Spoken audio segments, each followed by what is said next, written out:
because you guys are in this great enterprise business, and we don't have as much visibility into this, is sort of how you're seeing that play out around all these AI models, right? You're seeing like generation over generation, they're just getting so much more efficient and delivering more intelligence than the last generation. And obviously it's all happening super quickly. So I'm not sure kind of what you see in that, but. Yeah, I mean, if you think about it, right, which is, we were all, a few years ago sitting around and saying, oh my, what's happened to Moore's Law? Is it over? What do we do? And here we are in some crazy sort of hyperdrive Moore's Law, right? And it's always been also the case, right, which is any one of these tech platform shifts has not been about one S-curve. It's been multiple S-curves that compound, right? Even if you take just the fact that the chips are getting better. People like Jensen or Lisa are doing tremendous innovation. Their cycle times have gotten faster. So let's say that's Moore's Law. But on top of that, everything at the fleet, the system software optimization, the model architecture optimizations, the kernel optimizations for inference, the app server, even the prompt caching, how good we've gotten in. And so you add all of that up for every 6 months, 12 months, you have a 10x perhaps improvement, right? And so when you have capability improvement of that rate and the prices drop at that rate, fundamentally consumption goes up. So I'm very optimistic that we are at a stage where deep applications can get built. And so these things where you have an orchestration layer with these agents with multiple models, I feel like we're at that place. Because if you think about even the first generation of apps, they were very coupled to one model. But we are finally getting to multi-model applications where I can orchestrate, in fact, a deterministic workflow, an app, an agent that was built on one model, talking to another agent. We even have these protocols are helpful, whether it's MCP, whether it's A2N, whatever. These are all good things. If we can standardize a bit, and then we can build applications that are, taking advantage of, I would say, these capability building, but it has flexibility. And that's where I think open source absolutely has a massive, massive role to play. Yeah, well, I definitely want to make sure we can get into discussing how to use multiple models together. And I think that there's this whole kind of concept of a distillation factory and the infrastructure around that you think Microsoft is well positioned to basically provide as there are multiple models. Maybe we'll come back to that in a minute. But before we do that, Microsoft obviously has been on this interesting journey around open source, right? And this is one of the big things that you did, under your leadership early on, was embracing it. And you had the early partnership with OpenAI, but then also were very clear that in addition to working with closed models, you wanted to make sure that Microsoft served open models well. And I'm curious how you think about that and how you think that the open source ecosystem is going to evolve and why that's important to your customers and how you think about that with all the infrastructure that you're building. Yeah, it's interesting you asked that because I grew up, in fact, one of my formative jobs at Microsoft was also making sure that we had interoperability with the various flavors of Unix out there between NT and Unix. And that taught me one thing, which is interoperability is what, first of all, customers demand. And if you do a good job of it, that's good for your business, and obviously you're meeting customers where they are. And so to us, I think that's what has shaped my thinking when it comes to open. I mean, I'm not dogmatic about closed source or open source. Both of them are needed in the world. And in fact, I think customers will demand them, right? Even if any one of us has dogma, it doesn't matter, because at the end of the day, the world will break that way, which is there will be a need for it. So given that, I think, for example, there was SQL Server, there was MySQL, or Postgres. There's Linux, there's Windows. In fact, there is Linux on Windows. In fact, my favorite thing to use is WSL on Windows, because it just makes it easy to take a lot of the dev tools and deploy them on Windows. So overall, I think having a posture that allows you to mix and match these two things is super helpful. It also fits with what you just talked about, because a lot of my enterprise customers want to be able to distill, in many cases, models that they own. It's their IP. So that in that place where an open weight model has a huge structural advantage compared to a closed model. And so I do feel that the world now is better served with great closed source frontier models, great open source frontier models. And to us as a hyperscaler, this is a great thing because after all, our job is to serve. Like if you go to Azure, you can get fantastic Postgres, you can get great SQL Server, or you can get Linux or Windows VMs. Same way, we want to have the choice available and great tooling around it. Yeah, so what's basically kind of the pitch or the role that you see Azure playing for open source, but I guess across all of these? It doesn't need to be exclusively that. So for developers who are getting started, like where are the areas that you're trying to differentiate and be the best? So the first thing is, it's not like an AI workload just has an AI accelerator and a model that, at inference time, right? Because the reality is, in fact, if you look at underneath any AI workload, there's storage, right? There is other compute than an AI accelerator, and there is a lot of dependency on the network and so on. So the core infrastructure. So for us in Azure, we want to build compute storage network plus AI accelerators as even infrastructure as a service that's world-class for someone who wants to be able to build the next generation of agents. Then above that, we're also building with Foundry an app server. Like, for example, every platform shift of ours, there's been an app server. How do you package up all the services, search or memory or safety, all of these services that are needed for someone, or evals. These are all things that every developer is trying to go do. So if you wrap them all in, frameworks for them, tools for that, that's, I think, the core. And then the other one is we are very focused on GitHub Copilot as the tooling as well. We're excited about sort of the progress that's making. So the combination of great tools, great app server, and great infrastructure for us is what I think is needed to accelerate application development. Yeah, so how, you mentioned agents and increasing productivity, and that's obviously a huge theme for the whole ecosystem and community.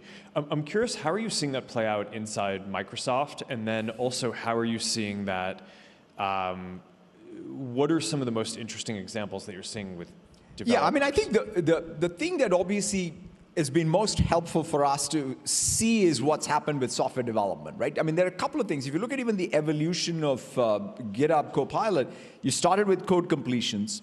Then you said, let's add chat. So that means you don't need to go to Reddit or Stack Overflow, and you could stay in the flow. So that is good. Then the agentic workflow. So you could just go assign a task. So those three things, if I look at even any one of us using it, you're using all three at all the time, right? So it's not like one substitutes the other. And now you have a proto-SWE agent even. And so you can literally go high-level prompt, or you can just get a PR assigned to a SWE agent. So all four of those and the productivity gains, the biggest lesson learned there, Mark, is you got to integrate all of that with your current repo and your current developer workflow, right? I mean, it's one thing to build a new greenfield app, but none of us get to work on complete greenfield all the time, right? So you are working in a large code base with a large sort of set of workflows. So you got to integrate the tool chain, and that's the systems work that I think any engineering team has to do, and that's when you see the productivity. The same applies, quite frankly, for the rest of knowledge work as well. So in our case, with Copilot deployment for knowledge work, if you take sales, like one of the things I always describe is let's say I'm getting ready for a customer meeting. The workflow of how I get ready for an enterprise customer meeting has not changed since 1992 when I joined Microsoft, right? Basically, someone will write a report that'll come in email or will be shared in a document, and I'll read it the night before. Now I just go to Researcher and Copilot, and I get the thing which is the combination of what's on the web, what's internal, and even in my CRM, all done in real time. Right, but that's a change, and there's no need for somebody to prepare anything just because it's all available on tap. Yeah. So it requires you to change work artifact, and workflow, and that's a lot of change.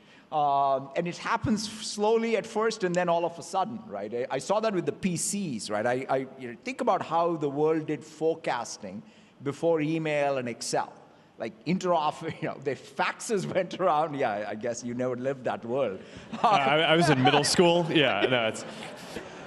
But there was a world where people sent around faxes and people went and did inter-office memos, and then somebody said, hey, I'll send a spreadsheet in an email, and people enter numbers. And that changed how people did forecasting. And that's, I think, what we're at the very beginning of. And you see it in customer service. You see it, I think, in marketing, collateral creation, content creation. So that's where we are. And you're seeing tangible progress and tangible productivity gains. Yeah, interesting.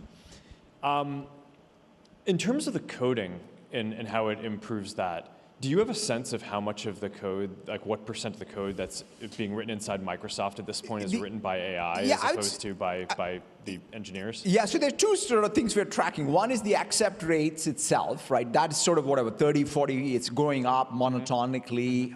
And it depends, like one of the big challenges we had for a long time is a lot of our code is still C++.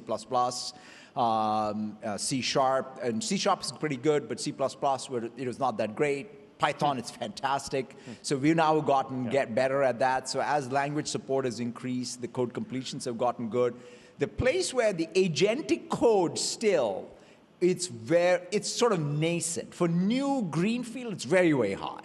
But as I said, nothing is greenfield in many cases. And so therefore, I would say maybe at this point, the PR, by the way, code reviews are very high. So in fact, the agents we have for reviewing code, that usage has increased. And so I'd say maybe 20, 30% of the code that is inside of our repos today in some of our projects are probably all written by software. What about you guys? I actually don't have the number off the top of my head, but I mean, it's, I think,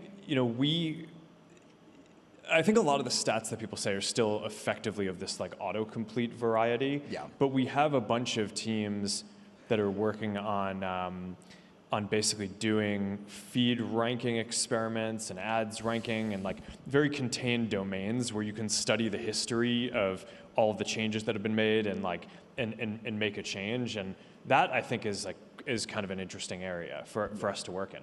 But the big one that we're focused on is building an AI and a machine learning engineer to advance the Llama development itself, right? Because I mean, our bet is sort of that in the next year, probably, I don't know, maybe half the development is going to be done by AI as opposed to people, and then that will just kind of increase from there. So I was just curious if you were seeing something similar or different. To me, the SWE agent is the sort of the first attempt. So the question for us is, in the next year, can we get, let's take a kernel optimization, right? Will we get to sort of something like that happens? I think it's more likely. Whether it comes up with a novel model architecture change, probably not. So the question is, which task? Yeah, no, optimizations, security improvements, that type of stuff, I think seems like it's pretty high opportunity. Yeah, no, I mean, we're also trying to solve a different problem on it because, I mean, you guys serve like a lot of developers and engineers, that's like your core business. Whereas for us, we're thinking about this more as a thing to improve our internal development and then improve the Llama models, which other people can use, but it's not something that we do the end-to-end workflow on in the way that you do. So it's always just interesting to hear how you're thinking about that. Yeah, and the other thing for us is, to your point, our core business, in fact, Bill started the company as a tools company. And so to us, the interesting thing I think about now is maybe the way we should reconceptualize our tools and infrastructure, quite frankly, are the tools and the infrastructure for the agents to use. Because even the SWE agent needs a bunch of tools.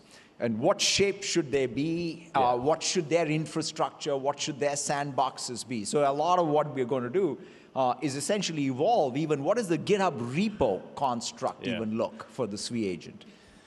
Yeah, no, it's a very interesting concept. And I mean, I tend to think that like every engineer is effectively going to end up being more of like a tech lead in the future that has sort of their own little army of engineering agents that they work with. But yeah. So with that all in mind, I mean, I guess I mean, there are a few directions to go in. I mean, I'm curious, like, how, I mean, you mentioned your personal workflow for using AI. I'm curious how that's changed. I'm